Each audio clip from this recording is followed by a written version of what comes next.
یاسر ہمایوں آپ ہی سے شروع کروں گا. آپ کی کیا وجہ ہوئی؟ آپ کسی زمانے میں تو بڑے وہ فیوریٹس میں آتے تھے کہ وزارت اعلیٰ کے لیے بھی آپ کا نام کسی زمانے میں لیا جاتا تھا. کیا وجہ ہوئی کہ آپ کو پی ٹی آئی سے راہیں جدا کرنی پڑی؟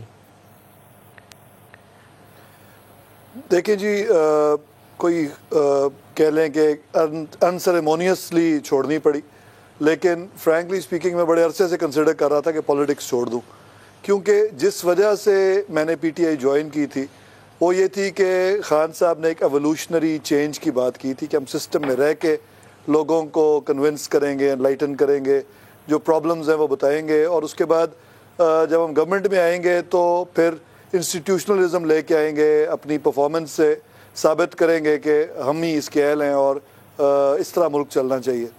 انفارچونیٹلی جو ہم کرنا چاہ رہے تھے وہ ہم نہیں کر سکے. فرینکلی اسپیکنگ کوشش میں ابھی بھی اس بات کا قائل ہوں کہ عمران خان صاحب کی بہت کوشش تھی کہ وہ کریں، لیکن جب ان ڈیو پروسیس الیکشن جیتنے سے پہلے آپ الیکٹیبلز جن کو کہتے ہیں یا ٹریڈیشنل پولیٹیشینز، آلدو میرا بھی تعلق ایسی فیملی سے ہے اور 100 سال سے ہم پالیٹکس کر رہے ہیں، لیکن میں جو میری امیڈیٹ فیملی ہے، ہم نے پالیٹکس چھوڑی اس لیے تھی کہ وی تھاٹ کہ اس ملک کے سسٹم میں رہ کے آپ کچھ نہیں کر سکتے. ایکسٹینڈیڈ فیملی تو میرے کوئی 10 کزنس پالیٹکس کر رہے ہیں، اور پرسنل نہ مجھے کوئی کنیکشنز کا کبھی پرابلم تھا، نہ کام کروانے کا کوئی پرابلم تھا، لیکن مجھے یہ لگتا تھا اور میرے امیڈیٹ فیملی کو بھی کہ وی شل اسٹے اوے فرام دس.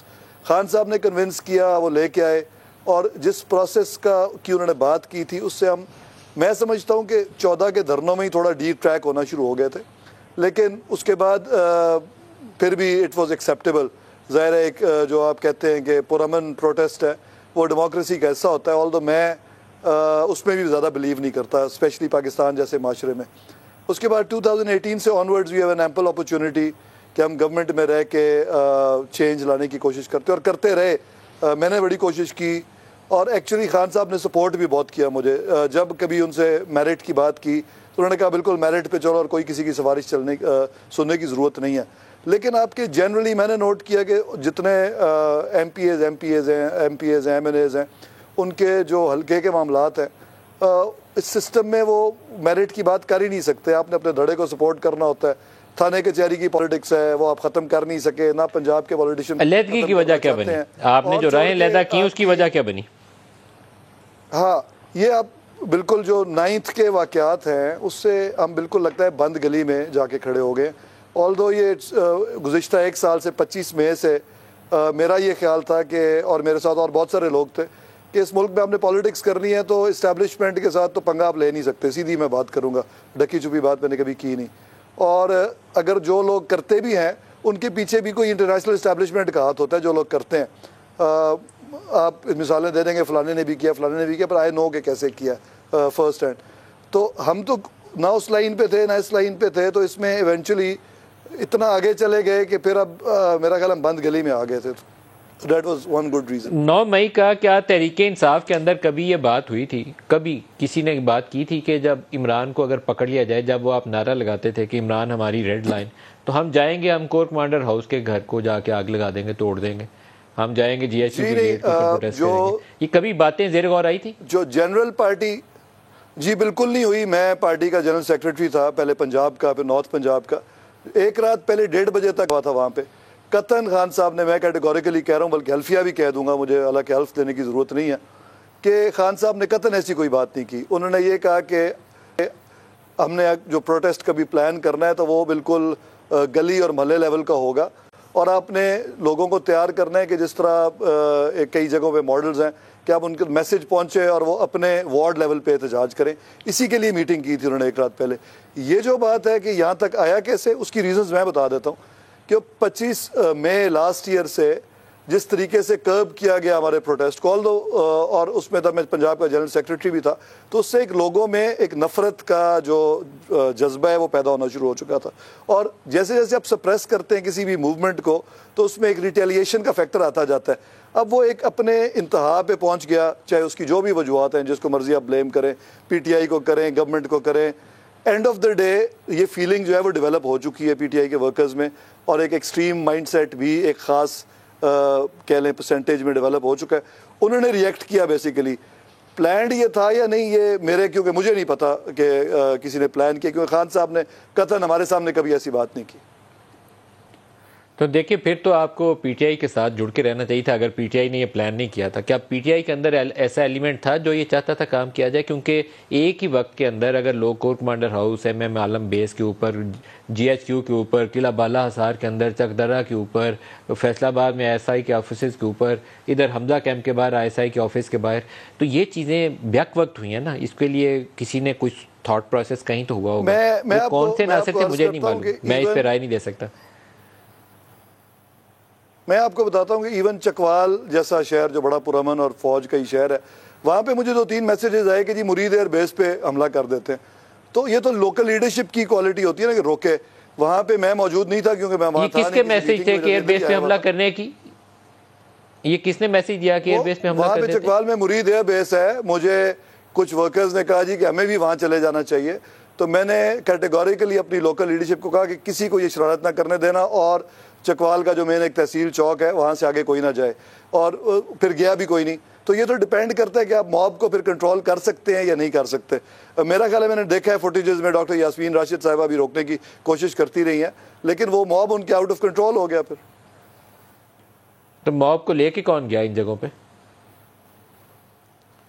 دیکھیں موب جو میں نے دیکھا ہے، کیونکہ میں تو وہاں پہ موجود نہیں تھا، لیکن میں نے سنا ہے اور جو لوگوں سے پتہ چلا ہے کہ لوگ یہ چاہتے تھے کہ جائیں، اور جو لوکل لیڈرز تھے کئی وہ روکنے کی کوشش کر رہے تھے، کئی شاید چاہتے بھی ہوں کہ چلے جائیں، لیکن وہ شفقت محمود صاحب ہیں وہ وہاں پہ نہیں گئے. نہیں، یہ تو آپ کی اپنی پھر چوائس ہے کہ آپ کیا اگر روک نہیں سکتے پھر بھی آپ کی ذمہ داری ہے، پھر آپ کو ریزائن کرنا چاہیے اپنی پوزیشن سے کہ آپ اپنا پوائنٹ آف ویو جو ہے وہ امپلیمنٹ نہیں کرا سکے. آپ کی لیڈرشپ کی کمزوری کہہ لیں. میں مانتا ہوں کہ اگر میں نہ روک سکتا جو میرے علاقے کے لوگ ہیں. ازما بی بی، اس وقت جو چوائسز ہیں وہ بڑی مشکل ہیں. چوائسز ایک طرف تو ہم وہ دیکھ رہے ہیں پاکستان تحریک انصاف سے ان کے کچھ 100 سے زیادہ اراکین فارمر جو ان کے ممبرز تھے پارلیمنٹ کے، صوبائی اسمبلی کے یا قومی اسمبلی کے یا دیگر حلقوں پہ، وہ پارٹی سے علیحدگی کا اعلان کر چکے ہیں. 9 مئی ہو چکا ہے، 9 مئی کو انڈو نہیں کیا جا سکتا. لیکن 9 مئی کے عوامل کا ایک اثر یہ ہے کہ فوجی عدالتیں بھی لگنی ہیں، اور بہت سارے وہ بچے ہیں جو موب کا حصہ بن کے ان جگہوں پہ گئے ہیں. ڈائریکٹلی وہ انسائٹمنٹ میں یا آرسن میں کسی کا رول تھا، مجھے معلوم نہیں ہے کتنوں کا رول تھا، لیکن وہ لوگ بھی ابھی پکڑے ہوئے ہیں. تو آپ کی پوزیشن اب کیا ہے بینگ اے گورنمنٹ؟ آپ کو اس مسئلے کو کیسے ہینڈل کرنا ہے؟ شکریہ ملک صاحب. پہلے تو بات یہ ہے کہ یاسر چند ان فائنسٹ لوگوں میں سے ہے جو پی ٹی آئی میں رہتے ہوئے بھی کچھ سین ایلیمنٹ تھے، جن کے ساتھ بات بھی کی جا سکتی تھی، جن کے ساتھ کوئی ڈسکشن کی جا سکتی تھی، جن کو کسی اہم ایشوز کے اوپر جن کے ساتھ کنسلٹیشن کے بارے میں سوچا جا سکتا تھا. لیکن یہ چند ہی لوگ تھے. اور میں نے دیکھا ہے یاسر ہمایوں صاحب کو، جو ان کے صدر آج پکڑے گئے ہیں پرویز الہی صاحب، ان کے ہاتھوں یہ کیسے یرغمال بنتے رہے ہیں اور کیسے جو ہے وہ ان کی شامت آتی رہی ہے. وہ فیک جو یونیورسٹیاں بنوا رہے تھے پرویز الہی صاحب پیسے پکڑ کے، اس کے اوپر جو ہے بیچارے نے ریزسٹ کرنے کی یاسر نے بہت کوشش کی، بٹ یہ نہیں کر پایا. اور یہ بلیک میل ہوتے رہے ہمیشہ پرویز الہی صاحب سے. یہ پہلے بھی عمران خان مانتے تھے، وہ علیحدہ بات ہے کہ جب ان کو ضرورت پڑی تو انہوں نے پھر ان کو اپنا چیف منسٹر بنا لیا. جہاں تک آپ کے سوال کی بات ہے، دیکھیے میں یاسر صاحب کی بہت ساری باتوں سے اگری کرتی ہوں، لیکن بہت ساری باتیں حقائق سے میچ نہیں کرتی. پہلی بات یہ ہے کہ یہ جلاؤ گھراؤ پہلی دفعہ نہیں ہوا ہے. عمران خان صاحب کی یہ ٹریننگ ہے. وہ دیکھیں نا، بلی کرنا ہو، گالی دینا ہو، تشدد پہ اکسانا ہو، نہیں چھوڑیں گے، جو ہے چھپنے کی جگہ نہیں ملے گی. اور یہ جو نفرت ہے عمران خان صاحب نے خود پیدا کی. جب ان کو نکالا گیا تو اس کے بعد آپ کو معلوم ہے انہوں نے اپنے قتل کا الزام بھی ادارے کے ایک افسر کے اوپر لگایا، اور انہوں نے پورے ملک کے اندر کو 70 سے زیادہ جلسے کیے، اور اس تمام کے اندر انہوں نے ایک کیمپین چلائی جس میں وہ ادارے کے خلاف ایک نفرت جو ہے اس کو پروان چڑھاتے رہے. اور یہ 2-3 دفعہ ہوا. ایک دفعہ جو 25 مئی کا جو واقعہ ہے، اس میں آپ کو یاد ہوگا کہ سپریم کورٹ آف پاکستان نے ان کو ایک جلسہ کرنے کی اجازت دی تھی. اس کے باوجود اس کو ڈیفائی کرتے ہوئے موصوف نے ڈی چوک لوگوں کو جانے کو کہا، اور وہاں پر بھی آگ لگائی گئی. آگ لگانا ان کا پسندیدہ مشغلہ رہا ہے پی ٹی آئی کا. اور وہ آگ کیسے لگائی جاتی تھی وہ پھر ہم نے دیکھ لیا کہ جب زمان پاک کے باہر وارنٹس کے لیے یا کوئی کسی قانونی معاملے کے لیے جو ہے وہ کوئی ٹیم جاتی تھی تو اس کے اوپر پیٹرول بم سے کیسے حملہ کیا جاتا تھا. اب یہ سوال یہ ہے کہ یہ جو اچانک یہ تو نہیں ہو سکتا نا کہ یہ کوئی ساری جو قوم ہے, جو سارے ان کے لوگ ہیں, وہ ان کو اچانک خواب آیا کہ ہمیں کور کمانڈر ہاؤس کی طرف چلے جانا چاہیے. دیکھیے مراد سعید کا وہ آڈیو جو اس دن ریلیز ہوا, جس کے اندر وہ کہا آپ کو جگہ بتائی جا چکی ہیں, آپ نے کہاں جانا ہے, لوگ وہیں گئے. کمل شوذب صاحبہ جو ہے ان کا ویڈیو موجود ہے جس کے اندر وہ کہہ رہی ہیں کہ اور ان کی جو ہے وہ کلپس بھی آ گئے ہیں چیٹ کے, جی ایچ کیو میں جانا ہے, پنڈی میں اور باقی جگہوں پر جانا ہے, کور کمانڈر ہاؤسز میں وہ موجود ہے, عالیہ حمزہ صاحبہ کا موجود ہے. سوال یہ ہے کہ یہ جو تمام 9 مئی کے واقعات کے بعد جب بہت, اور 10 مئی تک بھی, 11 مئی تک بھی ملک صاحب پی ٹی آئی کا کوئی لیڈر نہ اس نے مذمت کی, نہ اس نے اس آگ پہ پانی ڈالنے کی کوشش کی.